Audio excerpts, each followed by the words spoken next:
Hey guys, it's the end of the month, and I decided to show you what I have done over the last couple of weeks.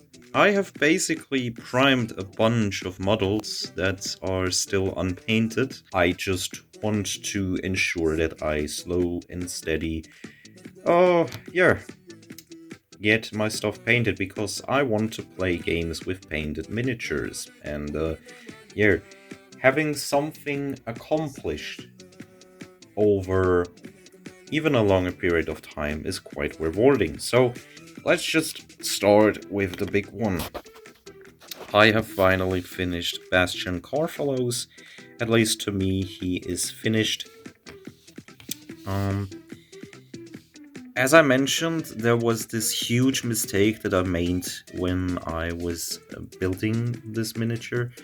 Basically, this little part of the cloak here was actually I glued it so that because I thought it was one of those scriptures that were hanging downwards, so it was out of place because it actually is a part of this cloak here.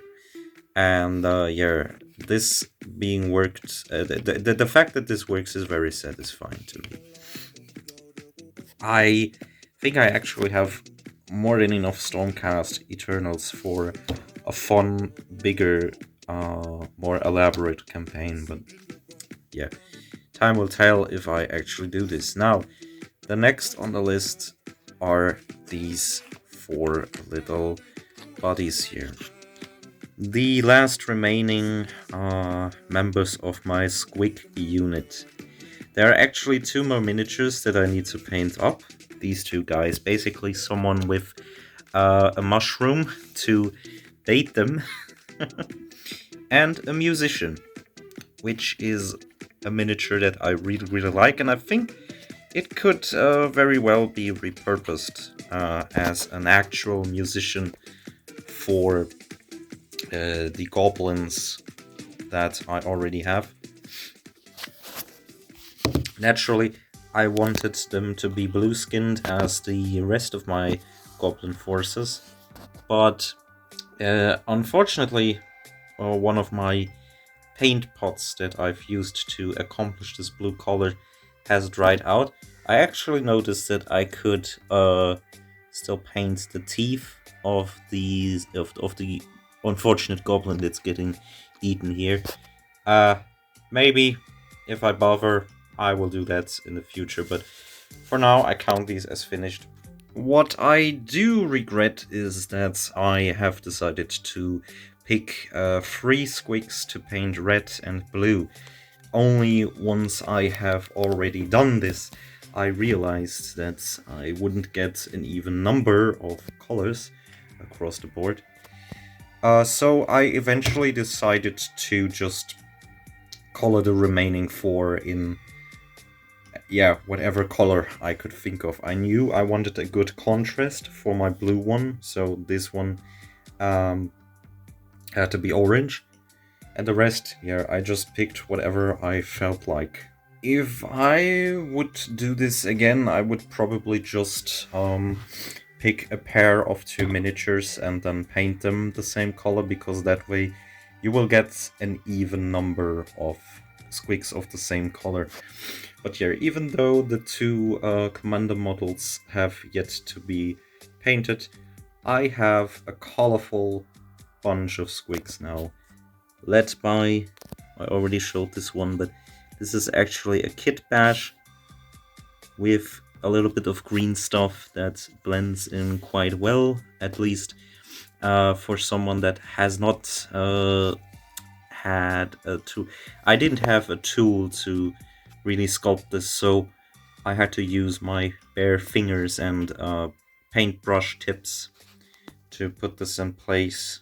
I don't know anymore how I did these imprints, maybe using the metal stick that comes with the Citadel glue, but yeah, that's basically it. And I'm just very, very proud of this kit bash. It's actually from a squig from the Boeing Growth Bouncers. Maybe I said that already, but this is heavily unscripted. Alright, next up we have one of my proudest miniatures. the base could be a bit more interesting, and I may be going to get at that. I still have some basing material, but I also have a little bit of, I don't know if you can call it FOMO, but I'm at the moment at the place where I kinda don't want to use the material that I have, because eventually it's going to run out. And while I of course can simply buy replacement when needed, yeah, I need grass, for example, at the moment to base my goblin related stuff. So yeah, I kinda don't want to use too much of that now, even though it makes terrain like this generator that I've done here so much more interesting to look at. I think what I like about miniature is if it has lots of different colors that still work well together. And in this case, it's black, brown, blue, but also red. I think green and blue works very well on orcs, but also obviously the red tone, which was the most common theme that you've seen in all the books and advertisements from Age of Sigmar 3rd edition. So I've kind of used a mix of all of that in this here. But I'm also a really, really big fan of the sculpt itself. Again, just like with the squigs, there is a part of this model that I technically didn't finish yet, and that is the pot grot. But I'm pretty far in, and I think, depending on my mood, it probably won't take that much longer. You could call them battle ready. The most important one for me was this guy, because I just had so much fun painting him. Next up we have two Skaven, and I still have a bunch of them left to paint, but they most of them already got coat with Abaddon Black. I'm going to talk more about this later on, but yeah, these two were the ones that I really grabbed my attention, where I just really wanted to paint them once I've started. I had especially a lot of fun with this banner here. I should probably write something on it, but for now I will leave it the way it is. And then we have this dude right here. I just really love how he has his face covered by his clothing. It's all so ragged up and dirty and grimy. I just really loved the look of this miniature. I have an entire unit of these clan rats, but at the moment I'm not really planning on building a Skaven army. There are still some Skaven models that I would like to have, and coincidentally it are those that are included in the upcoming Spearhead magazine. It's already out in the UK, I think, but I still gotta wait a little bit. But I have a lot of stuff to do, trust me, until then. So at the moment I'm more looking at them as a collection of 20 miniatures for a Skaven warband, if you want to say it like that. I kind of want to tiptoe into more time, but I have looked up the rules a little bit, and it seems like a very tight system, and at the moment I'm just happy to get some games that I already know into my playtime. So if I'm able and in the mood to get into it, I'll be ready. But at the moment I'm just focusing on painting the stuff that I have and playing what I already know. And last but not least, we have this model. It's fresh from the painting handle.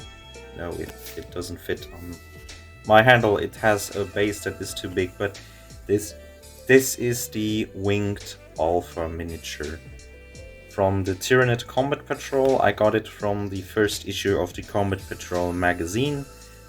It has been painted, it has been unpainted all the way up to today, or rather unfinished, because I already had a mix of Abaddon Black and Mephiston Red on it as the base coat, but I didn't go much further simply because I have chosen a rather, well, I have chosen a difficult, not really difficult color scheme, but it takes a little bit of time to paint this, because I basically layer Mephiston Red and then Jokera Orange and then Avalon Sunset, finished with a mix of Wraithbone and Avalon Sunset, and actually to go for the full recipe that I have this from, I would need to do a coat of Wraithbone as well, but I'm already kind of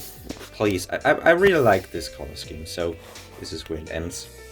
I was a bit worried with the flashy wings, because I kind of wanted to mimic the color of the Psychophagy, or however it's called in English, the biggest Tyranid model that I have. So this model sat on my shelf for a while, unfinished, but yeah, after I think over a year, I now have finished all the Tyranid models that I've acquired. Yeah, as you can see, it's not really a lot of Tyranids. In general, I just wanted to grab what I really thought I was cool. And with these ones, I really had a lot of fun. I experimented a lot with basing. I used cork, bits of sprue, and could use all kinds of different colors on them. Even though it's just brown and gray, and I think the lighting isn't a bit good. You can see it here better. But I kind of wanted to give them something that connects them, and it reflects off the... It complements the color scheme, I think. There, and here's my biggest one, where I have really used even more material. Lots of bits that I had left over, some squeaks that come out of the ground. Kind of like I was inspired from the soul sand of Minecraft to do this, because soul sand, it has actually little faces on it, and I was like, here, this is something that comes out of the ground. It's an area full of these mouths that come out of the ground and bite everyone that, well, ventures too deep into this terrain. Yeah.